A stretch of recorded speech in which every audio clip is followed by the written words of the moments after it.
እያደረግክ ያለው ነገር ትክክል አይደለም እያልኩ ነው። ቤዛ እዚህ ውስጥ አትግቢያለሽ። ማን ነው ሚስቴ ለመግደል እዚህ ቤት ሄዳለሽ? ዶክተር ነው አይደል? ተናገር። እንደዚህ ስላሳደርከኝ የምነግርህ መስሎ ነው? ማን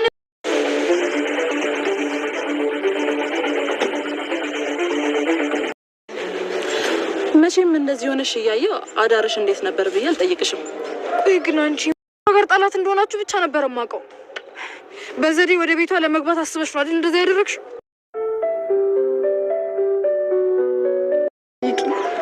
ይገባኛል ሉሲ፣ ሳሚ ሮቤል ጋር ነው አይደል ያለው? እኔ ሁሉንም ነገር አውቄያለሁ። ግን እመኝ ሮቤል በአሁኑ በጣም መስመሩን አልፏል። ስለዚህ ዋጋውን ልንሰጠው ይገባል። ለዚህም ነው የፈለጉሽ።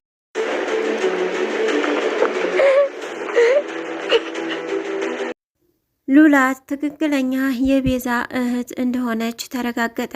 የሉላ አክስትም እንዴት አድርጋ ሉላን ወደሷ እንድታመጣት እንደቻለችና እንዲሁም ደግሞ ይህንን ባልናገርና ከዚህ ብሞት ነፍሴም አይማርም፣ ስለዚህ አሁን እስካሁን የደበኩሽን ነገር ሁሉንም ነገር ልነግርሽ እፈልጋለሁ በማለት ለሉላ እንግዲህ ያለ የሌለ ነገሩን እስካሁን የደበቀቻትን በሙሉ ፍርጥርጥ አድርጋ ነግራታለች።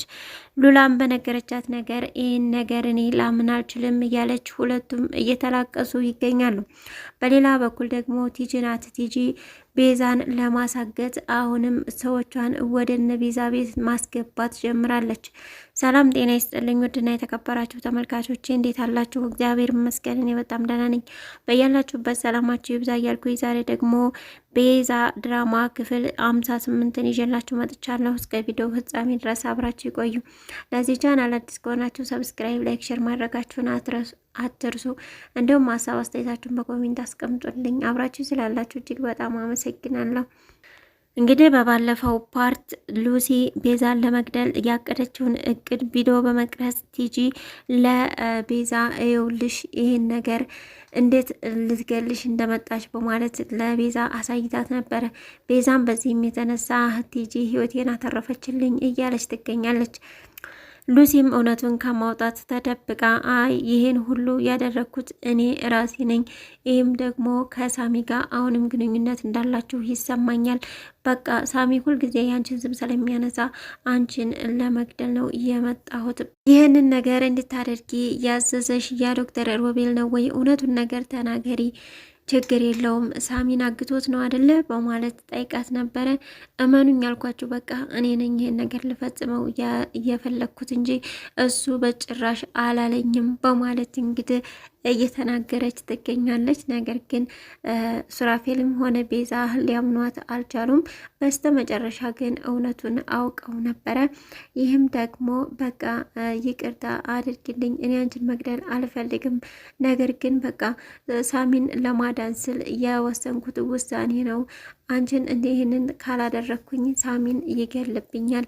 ከሳሚ ጋር ደግሞ ልንጋባ እንደው ታውቂያለሽ፣ በቃ ግራ ሲገባኝ ነው ይህን ላደርግ እየፈቀድኩት በማለት እንግዲህ ለቤዛ እውነቱን ነግራታለች።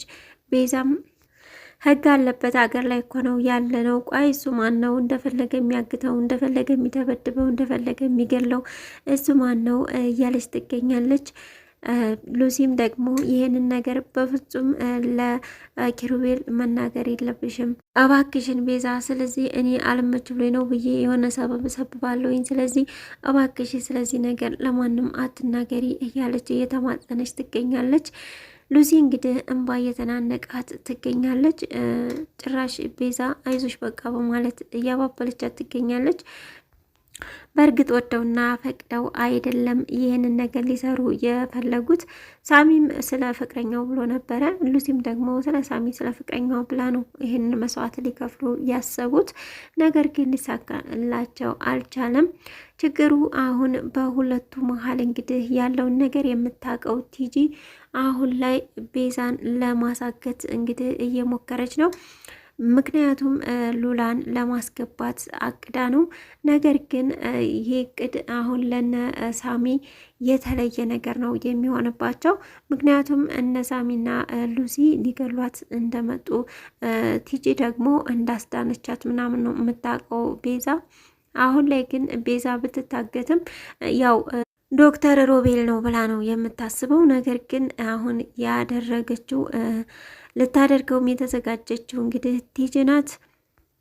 የሉላም አክስት እንግዲህ ቲጂ እኔ የምትለው ነገር ምንም አልተመቸኝም፣ ይቺን ቤዛ በህይወት ያለች ይመስለኛል፣ ላምናት አልቻልኩኝም እያለች ትገኛለች፣ ለልጇ ማለት ነው፣ ማለትም ለሉላ።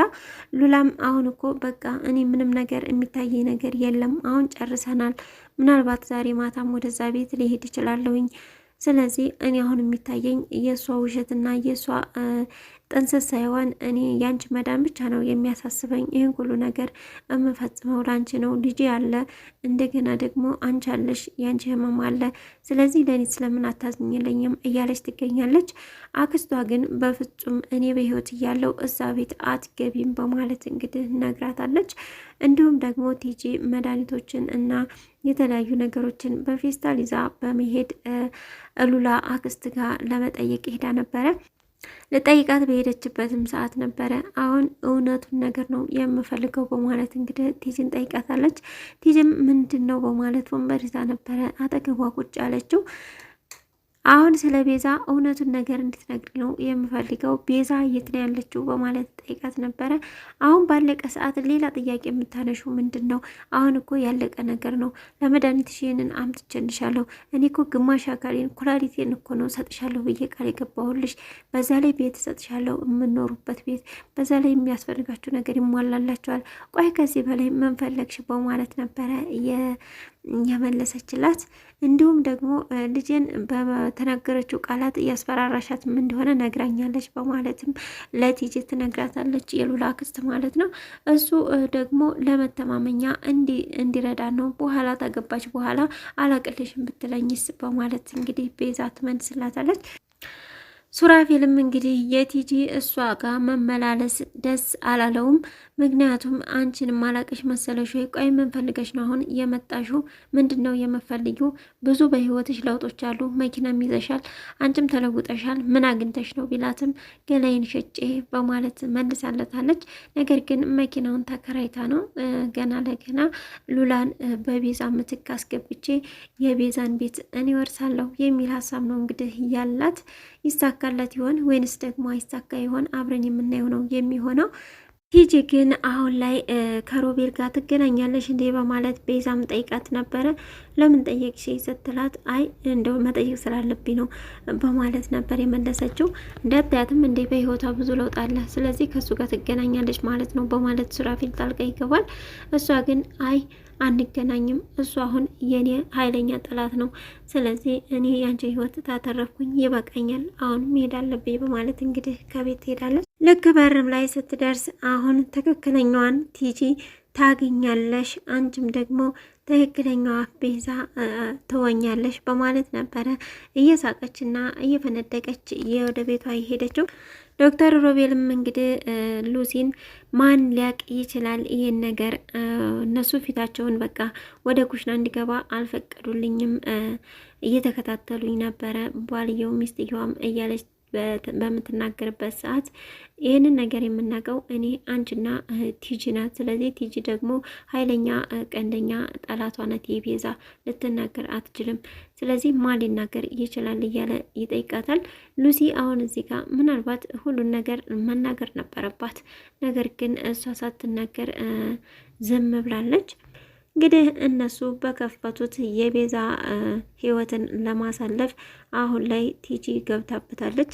ሌላኛዋ ደግሞ ሉላ ናት። ሉላ እንግዲህ የቤዛ ትክክለኛ እህቷ እንደሆነች አክስቷ ተናግራለች። እንዴት እንደዚህ ሊሆን ይችላል በማለትም ጠይቃት ነበረ። እኔ ሆስፒታል በምሰራበት ሰዓት መንታ የምትወልድ ሴት መታ ነበረ። ከዛም የእሷ ልጅ ደከመባት፣ እንዲሁም ደግሞ ከዛ ያንቺ እናት መታ ወለደች። ለብዙ ጊዜ ልጅ ብሏቸው ነበረ። ከዛም አንቺነት ጥዬ ወሰድኩሽ መንታ ስትወልድሽ በማለት ነው እየተናገረችው። ይህን ነገር ታዲያ እናት አባት ያውቃሉ ወይ በማለትም ጠይቃ ነበር። ማለት ወንድሜና እናትሽ ብትላት ስትላት አይ አያውቁም በማለት ነው እየነገረቻት። አሁን ሉላ ምን ልታስብ ትችላለች? ምናልባትም ቲጂ ተተሳካላትና ቤዛ ልታሳግጥ ከቻለች አሁን ሉላን እንዴት አድርጋ ልታስገባ ትችላለች? ሉላ ደግሞ በዚህ ሀሳብ ላትስማማ ትችላለች። ምክንያቱም እህቷ ላይ መጥፎ ነገር እንዲፈጠር አትፈልግም። የቲጂም እንግዲህ ተባባሪዎች እኔ ስደውላችሁ ቀስ ብላችሁ ግቡ፣ መጀመሪያ ደግሞ እሱን እንዳይነሳ አድርጋችሁ ምቱት፣ ከዛም በኋላ እሷን ይዛችሁ ወደ እገታው ትሄዳላችሁ እያለች እንግዲህ ለባልደረቦቿ እየተናገረች ትገኛለች። ይህ ነገር በእውነት ይሳካላታል ወይንስ አይሳካላትም? በቀጣይ ቪዲዮ የምናየው ይሆናል። እስካሁን አብራችሁ ስለቆያችሁ እጅግ በጣም አመሰግናለሁ። ለቻናል አዲስ ከሆናችሁ ሰብስክራይብ፣ ላይክ፣ ሸር እያደረጋችሁ አበረታቱ። በያላችሁበት መልካም ጊዜ እያልኩ እዚህ ጋር አሰናብታችኋለሁ። ሰላም ለሀገራችን፣ ሰላም ለሕዝባችን።